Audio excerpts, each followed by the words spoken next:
Rojok rene, Lek. Iya ya sabar. Shalom. Halo, berjumpa lagi bersama Wong Ganteng sak donya. Gimana, Mbak? Tolong tidak disebutkan nama. Halo? Tolong tidak disebutin nama dan identitas siapapun ya, Mbak. Karena ini pastinya masuk ke konten YouTube. Iya, oke. Siap, bagaimana saya membantu, Mbak? Saya mau tanya, kalau seumpamanya saya keluar dari majikan terus saya menikah sama orang sini, itu apa boleh saya selama proses mau menikah itu apa boleh saya tinggal di sini atau gimana? Oke. Itu saja pertanyaannya? Oke. Nah, itu saja pertanyaannya, Mbak. Suaranya putus-putus. Oke. Bentar, Mbak. Bentar. Tak betulin dulu ini. HP-nya agak soak ini. Jadi, sampean mau menikah dengan orang Hong Kong terus habis itu break kontrak gitu ya? Boleh dibilang begitu nggak? Mungkin maksudnya itu kayak gimana ya? Gimana? Kayak majikan saya itu kelihatannya nggak suka kalau saya hubungan sama orang luar gitu. Oh. Mungkin itu karena kan saya nggak tahu ya kayak orangnya kayak gimana gitu sama saya kan akhir-akhir ini. Terus saya itu tanya sama dia, kan saya itu kerja di sini maksud saya ya kalau dia ada masalah sama saya bilang, jadi sama enaknya gitu kan. Nah terus saya tanya ke majikan saya perempuan, ada apa, kalau saya ada masalah ada apa, bilang gitu, biar sama-sama enak, biar sama-sama ngerti kan di mana titik kesalahannya. Nah terus dia itu bilang gini, oh enggak kok, enggak ada masalah sama kamu, katanya gitu. Itu saya enggak tanya satu kali loh, saya tanya ada 2 kali, tapi dia bilangnya tetap kayak gitu. Oh ya udah, tapi dia itu kayak gimana sih, kayak selalu nyindir saya. Dia itu bilang itu ke adiknya dia atau ke kakaknya dia di meja makan. Tapi kan saya disuruh, tapi kan saya ngerti, saya dengar sih dia ngomong apa gitu. Nah itu saya tanya ada apa, tapi dia bilang nggak ada apa-apa, nggak ada masalah sama kamu gitu. Nah saya mikirnya ini apa, dia tahu saya pacar luar gitu. Nah terus saya kan bilang sama pacar saya di luar, terus kata dia gini, ya kamu tanya sama bosmu gimana gitu. Terus saya tanya, katanya nggak ada apa-apa, tanya 2 kali itu. Terus kata pacar saya bilang gini, tapi saya dengar kok mau keluarin saya gitu majikan kan, tapi katanya nggak ada masalah apa-apa gitu. Terus kata pacar saya gini, kalau memang keluar ya udah nikah saja gitu.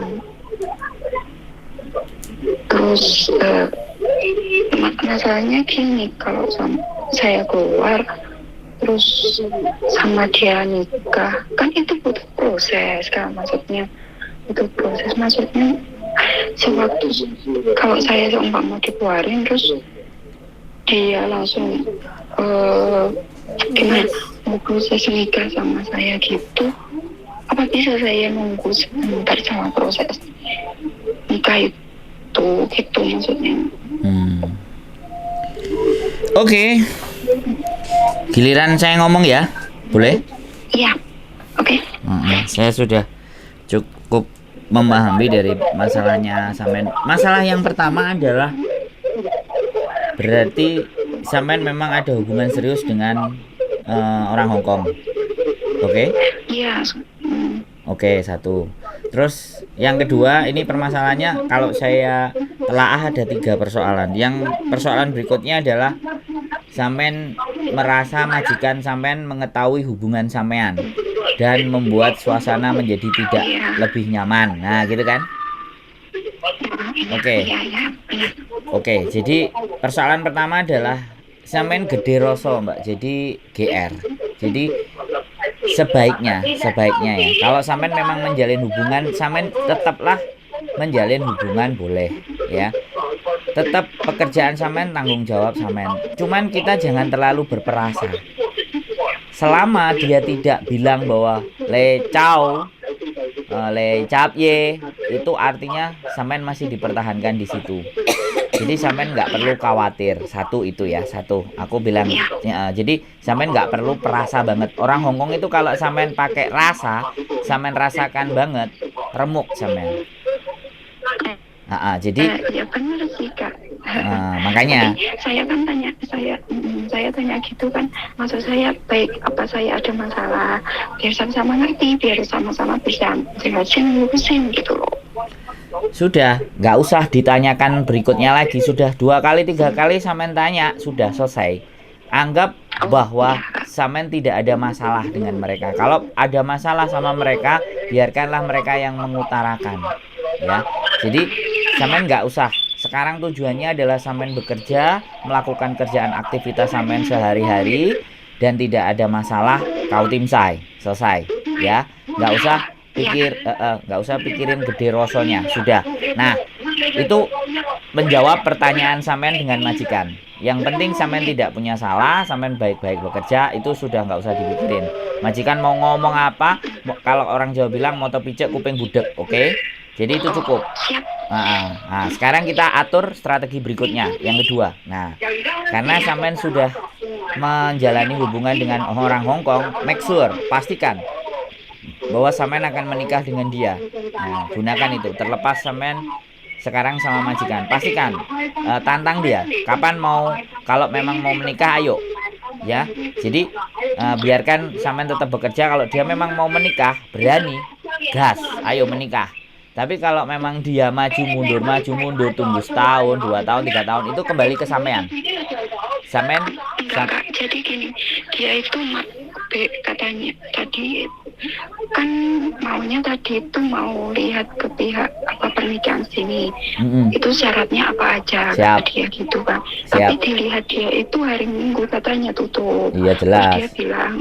Dia bilang gini, ya udah besok aja hari Senin aku lihat, katanya gitu. Siap. Persyaratannya apa saja? Siap. Kamu junpei saisin, katanya gitu. Apa? Junpei mempersiapkan.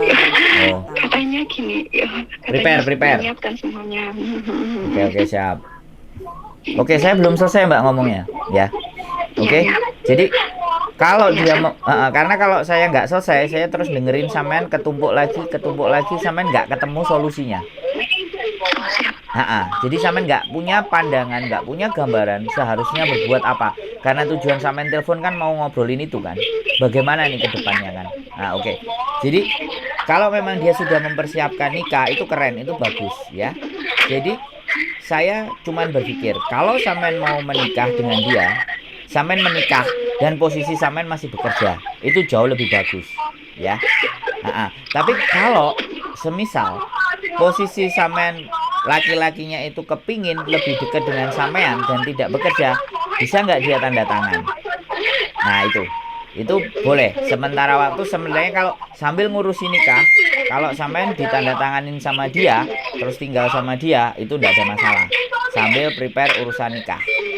Nah, pilihannya di situ. Kalau sampean menikah, tapi sampean keluar dari majikan, alamat sampean pulang ke Indonesia, sampean tidak bisa nunggu visa di Hongkong. Bisa dipahami nggak? Halo? Bisa. Jadi karena begini, proses untuk sampean menikah, yang pertama kan memasukkan data-data ke lembaga pernikahan Hongkong. Setelah sampean memasukkan ke lembaga pernikahan Hongkong, pernikahan itu baru terjadwal. Lah, jadwalnya entah sebulan, entah 2 bulan. Oke. Nah, itu kalau berkas-berkas sampean juga lengkap, komplit. Nah, kalau sudah lengkap, komplit, hitunglah 1 bulan sampean terus menikah. Nah, setelah 1 bulan menikah, belum lagi sampean urus dependent visa atau visa ikut suami. Setidaknya sampean itu akan membutuhkan sekitar 6 minggu sama seperti proses sampean berangkat dari Indonesia ke Hong Kong. Kalau di total dan hitung butuh waktu sekitar 4 bulan sampai ke 5 bulan. Proses sampean paling cepat. Tapi kalau bisa jauh lebih cepat itu keren. Jadi jatuhnya nanti pada saat sampean masih di tempatnya majikan, sampean tetap keep silent. Artinya sebisa mungkin sampean menyembunyikan hubungan sampean dengan orang Hongkongnya supaya mereka tidak semakin mapan. Itu pinter-pinternya sampean, oke? Siap. Jadi sambil kita ngatur strategi biar sampean nggak kesulitan. Tapi kalau misalnya pacar sampean dan calon tadi itu mau menikahi sampean itu jauh lebih mudah. Wis gak kakean tereret, langsung pindah ganti. Jadi break kontrak ya, bikin catatan yang baik atau tunggu dia interminate atau bagaimana, bikin catatan yang baik, minta langsung dijeng sama calon sampean. Nah, sementara waktu sambil nunggu visa itu jauh lebih keren. Kalau itu kemungkinannya kedua. Nah, setelah dependent visa selesai kelar, sampean pasti akan ditawarin. Sampean mau ambil dependent visa atau sampean mau melanjutkan sampai finish baru dependent visa dikeluarin. Kalau sampean milih dependent visa, otomatis visa sampean langsung change. Sampean bisa break. Sampean bisa break dulu, kemudian bisa sampean keluar dari Hong Kong, kemudian visa dikeluarkan, baru sampean bisa balik ke Hong Kong ketemu dengan suami sampean. Keluarnya bisa ke Makau. Wis, sekarang sampean mau tanya bagaimana? Saya jawab.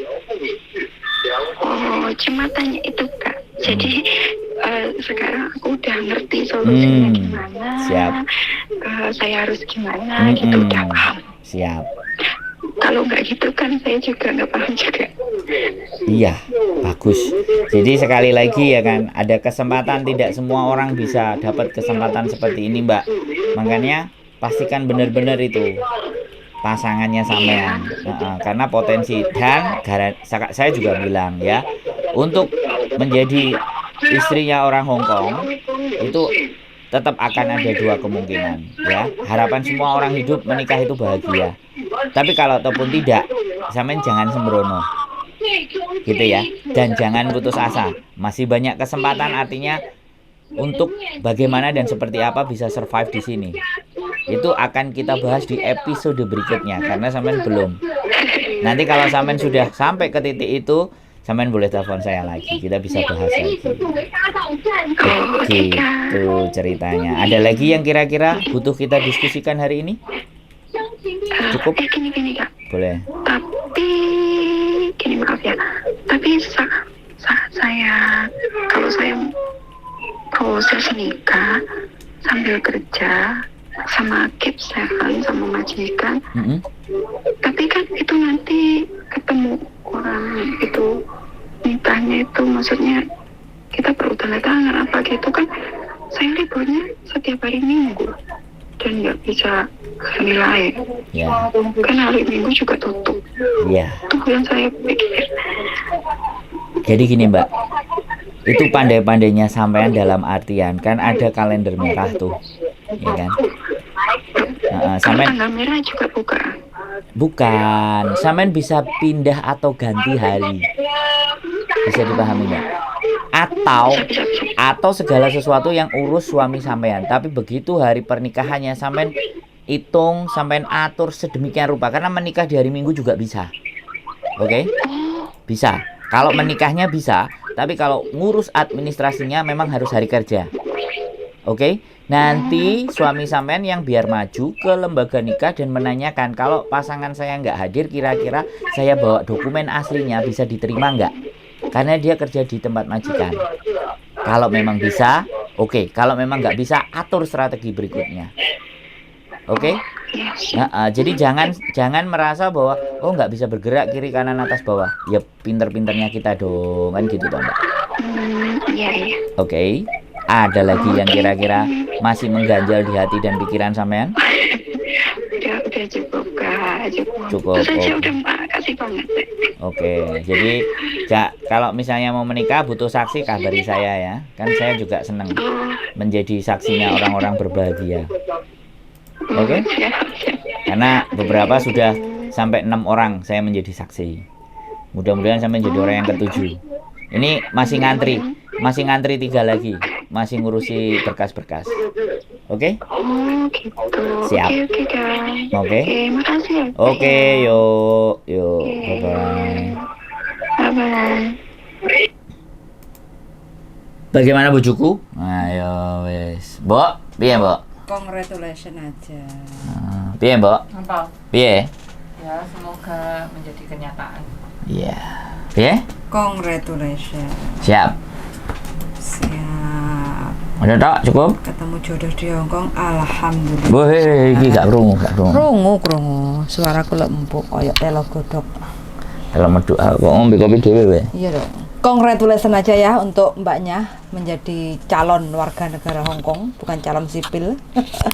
Calon warga sipil. Calon warga negara Hongkong, mudah-mudahan bisa bahagia sampai kakek-kakek dan nenek-nenek menikmati masa tua di Hongkong, dan mudah-mudahan dilancarkan proses sampai hari H dan bahagia sampai jannahnya. Itu aja sih. Mbak Diana? Ya, semoga memang benar-benar ini jodoh yang tepat dan bisa menikmati kebahagiaan dunia akhirat. Kan begitu. Oke. Oke lah. Oke. Terima kasih. Keep stay tune my YouTube channel and see you next video. Bye bye.